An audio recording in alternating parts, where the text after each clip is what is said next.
Hi there, Prairie Plant Girl here. Today I thought we would talk about my potato picks for the 2023 gardening season.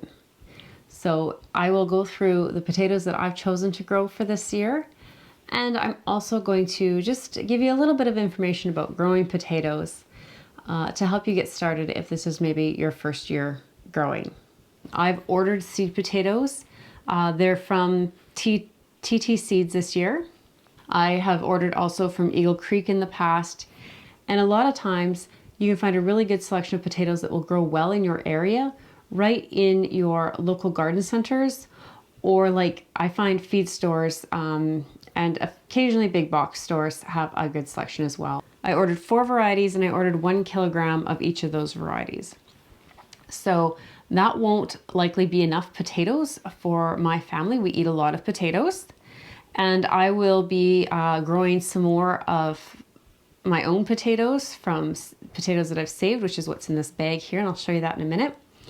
And I'll also probably pick up a 2 kg container of potatoes as well at one of my local stores. So that'll get me a lot of potatoes to get growing. Are you wondering how many potatoes you need to plant to get enough to supply you and your family for the year?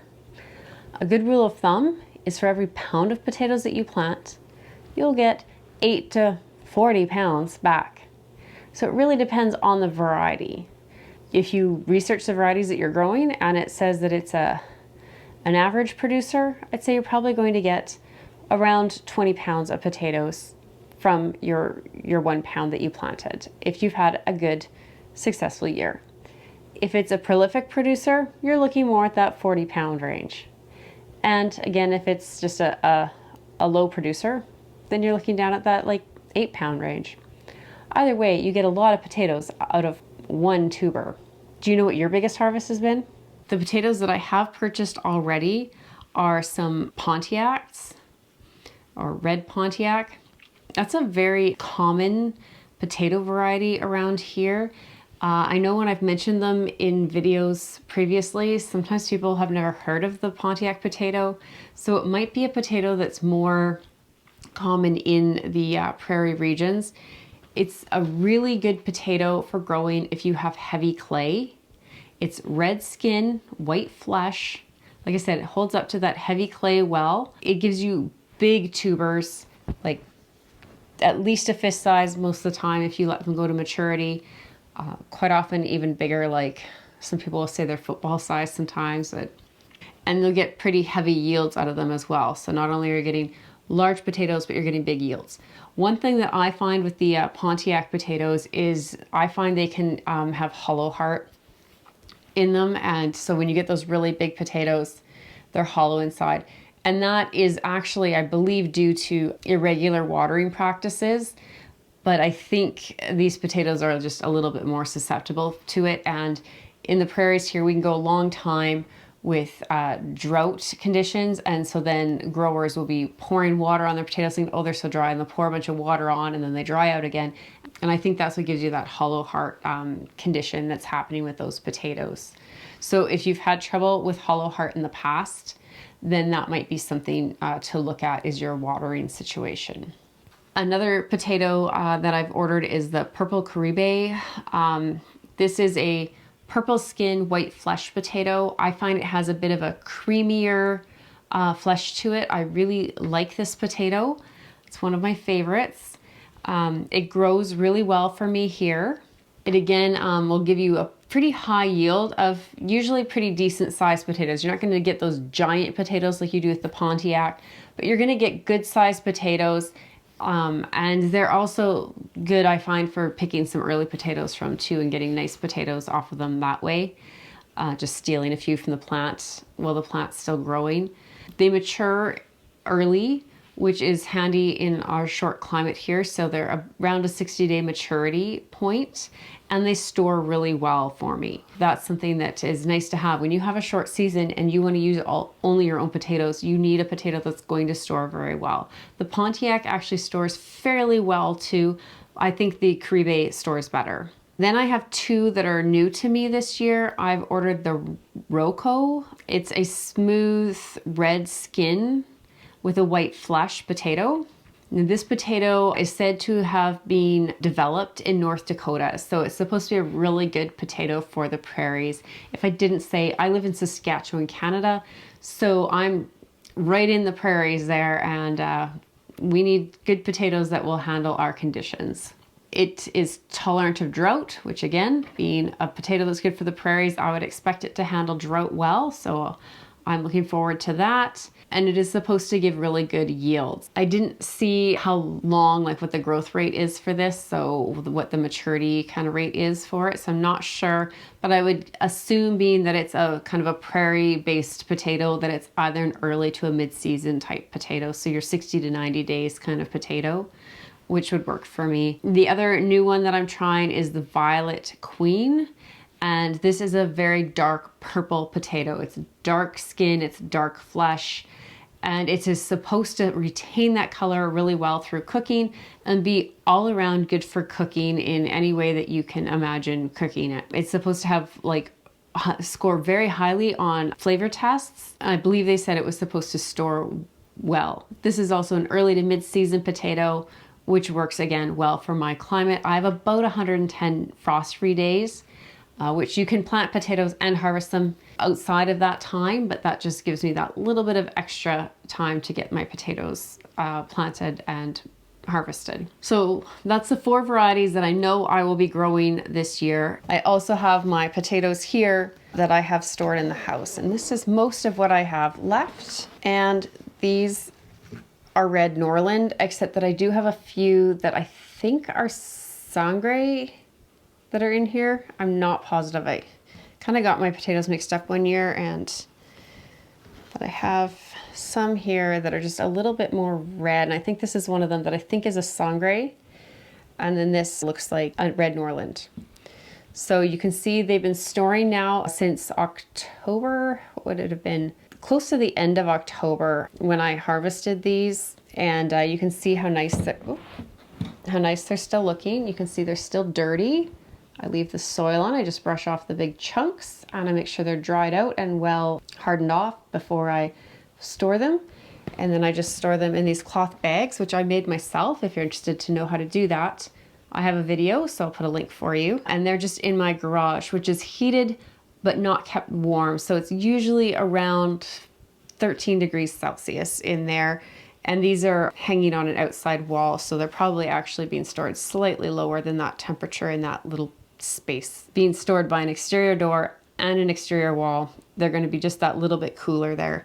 I do hang a towel over these because I find the sun shining through some windows in my garage sometimes can have a little bit of green happening on my potatoes in this bag here. This one is just a single layer of toweling here, and it just doesn't always block the light well enough for these potatoes.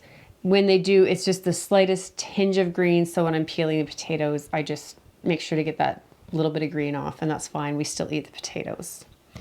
So they're looking really nice.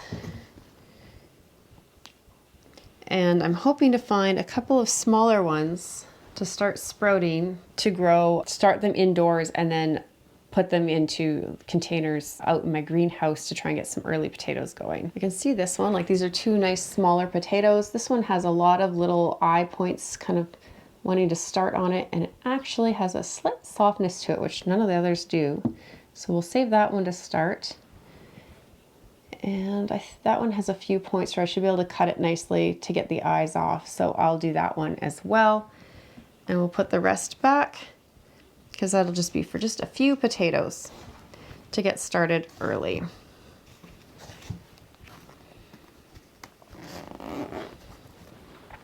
So when I'm pre-sprouting my potatoes, I'm going to take them and I'm just going to set them in a nice bright spot that's not in direct sun.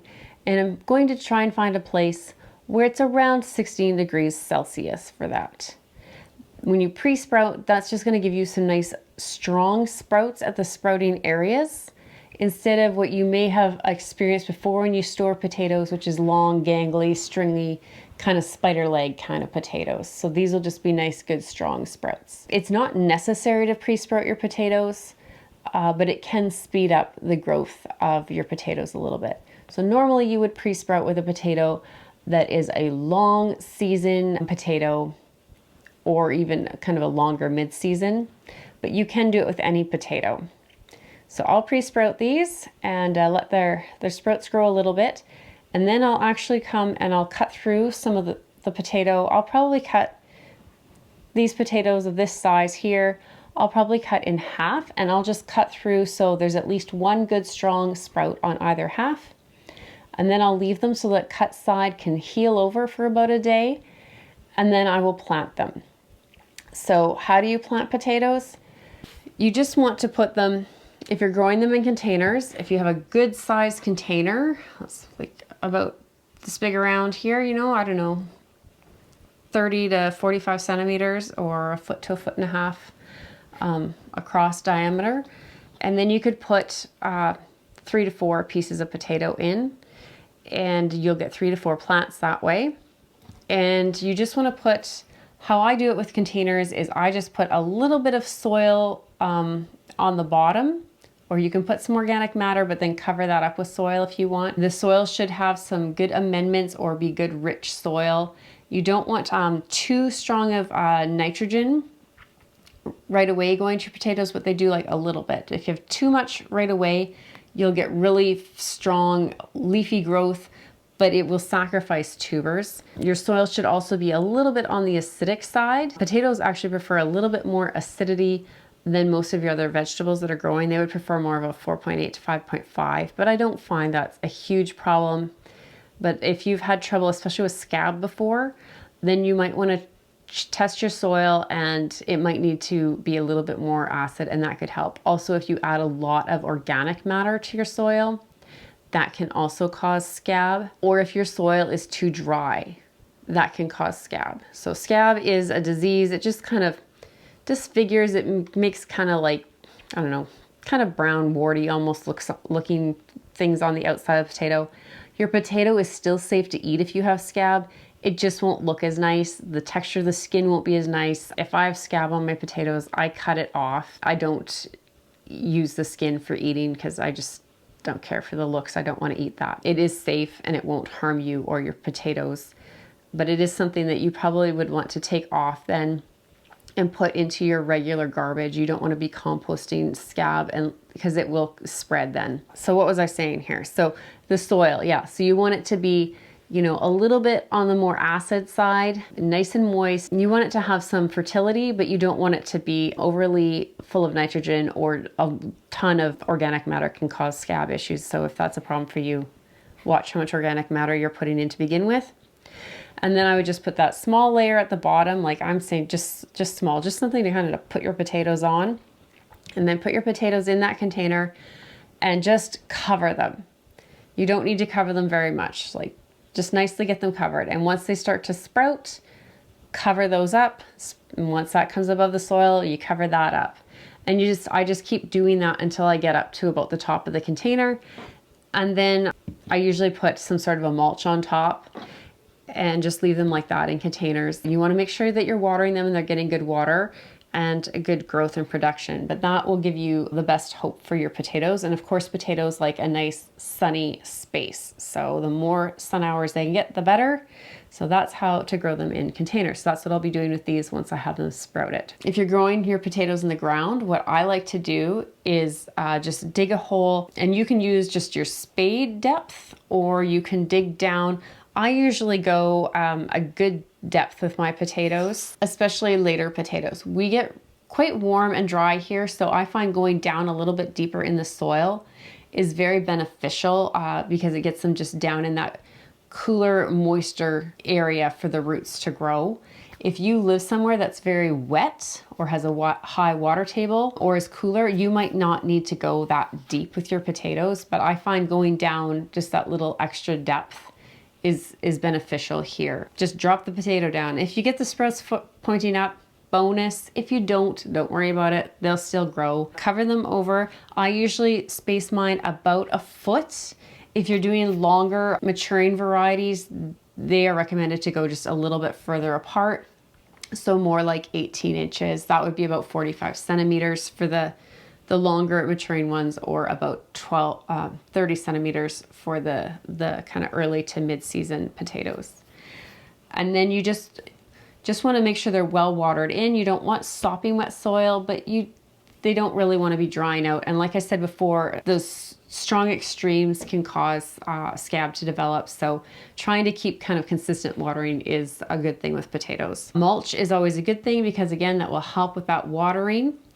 And you want to watch your potato plants as the potatoes start to develop. And if the potatoes start to sneak out and grow above the soil surface, so sometimes you'll have, like, if this is the soil, you'll start to see a potato just kind of starting to peek out of the soil. Just put some soil or mulch on top of it. And that keeps it from going green because it's the sunlight that will make it go green.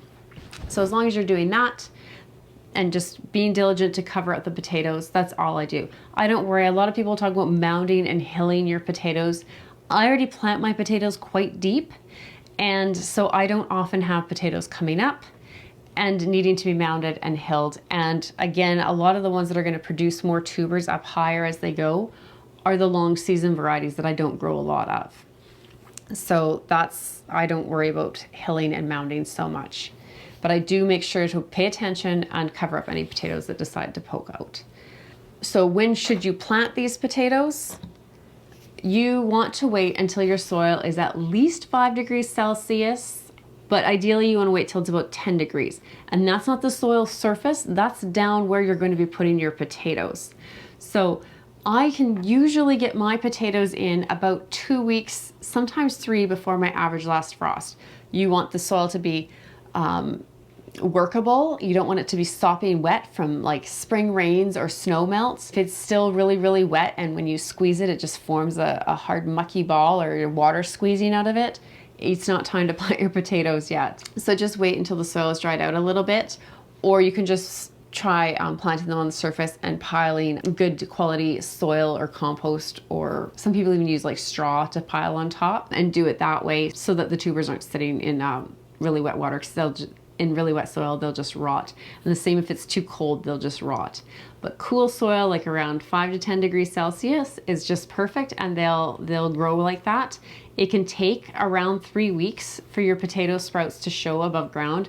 Even longer if you're planting potatoes as deep as I am. And different varieties have different rates of time that it takes them to break dormancy. So if you have like a couple different varieties and one is all popped up and the other one doesn't show any signs of growth yet, that could just be that one variety is taking longer to break dormancy, and that's fine. You can always dig down if you're not sure and you're really worried and check the potato, but I don't think I've ever had potatoes that just didn't come up here. Okay, so you know when to plant your potatoes, you know how to plant your potatoes, but how do you know when to harvest them? So when you're doing your potatoes, a lot of places that you'll read will say after the plant flowers, their potato tubers are ready, or they're at least, you have some formed. Now, not all potato plants are going to flower for you. Sometimes they don't. You can always kind of have an idea of your variety and about how long it should take to mature. And once it's hit that point, even if you're not seeing any flowers yet, you can just scrape the soil back away from the edge of the potato, just gently. I wouldn't go in with a shovel or a fork at that point, but just use, a small garden tool, or even your hand would be ideal, and scrape that soil away and kind of fertile around under the soil with your hand a little bit and see if you can feel any potato tubers. There should be some there, and they might just be really small. You can actually harvest some of those small potatoes by just popping them off underground while your hand is in there digging around, and then put the soil back around that plant. And as long as you didn't damage the whole root system and just took a few potatoes, that plant will continue to grow potatoes. And the potatoes that are already growing will actually probably get larger than they would have if you'd have left all of the potatoes on, because now it's putting more energy into fewer potatoes. So that's one way to get your potatoes. And And then that will give you an idea of if you have potatoes forming, and you know, within a few weeks to a month, you should have some good sized potatoes on there for a lot of varieties. If you're finding small potatoes. Another good sign that your potatoes are ready is if the plant has started to die back. Now there can be other reasons for that happening. So again, you need to have some idea of when to expect your plant to be mature. But if the plant has started to die back at its regular maturity time, or you know, a month or so afterwards, then you probably have good potatoes under there to harvest. And you could just pull a plant. I usually still just kind of dig around in there just to see what's happening before I go start pulling all my plants out. If your plants are dying back really early, or just all of a sudden unexpectedly, or if they have black spots or kind of watery spots or damaged looking leaves, and it doesn't look like just old age dieback, then you might have another problem and you'll need to investigate that further. You might still have potatoes underground, but you may have different kinds of blight. So especially if that's something that's prone to happening in your area. I don't hear of a lot of people having blight here, so I'm not sure if it's just not as huge of a problem here, or we grow a lot of blight resistant potatoes here, or I just am talking to the wrong people. I don't know. But it doesn't seem to be as big of a thing. If you do have blight, ways that you can help to kind of contain it is to order seed potatoes, certified seed potatoes every year from a reputable grower, and try and get potato varieties that are blight resistant. And there's different levels of blight resistance, so you might want to look into that. And then rotate your potatoes and the soil you're growing them in. So if you're using buckets, don't use that same soil again. If you're planting in raised beds or in the ground, plant in a new space. And also you don't want to be planting the same space or soil that has had peppers or tomatoes, or I believe eggplants in before. And ideally that rotation would be every 4 to 7 years. Now most home gardeners and people with small allotment spaces don't have that much space and that much luxury, but as long of a time frame as you can put between planting potatoes in a space that's had potatoes, tomatoes, peppers, or eggplant, the less chance of having that blight develop in that area. So I think I've covered a lot of the things that you might wonder about potatoes. I do have some videos on how to harvest them and get them ready for cold storage. So if you're curious about that, I'll leave some links below for that as well. I hope you found this helpful and interesting. If you did, you know, give me a thumbs up. Let me know that you liked this video, and put a comment down below. What varieties are you growing this year? Are you new to potatoes? Is potatoes one of those staples you grow in your garden all the time? What do you think? Some people I know think potatoes are so cheap at the store, it's not worth growing them in their garden. And that's fair enough. I like to experiment with different varieties, and I like to know where my food comes from. So I like to grow my own. What do you think? Thanks for watching, and we'll see you next time. Bye.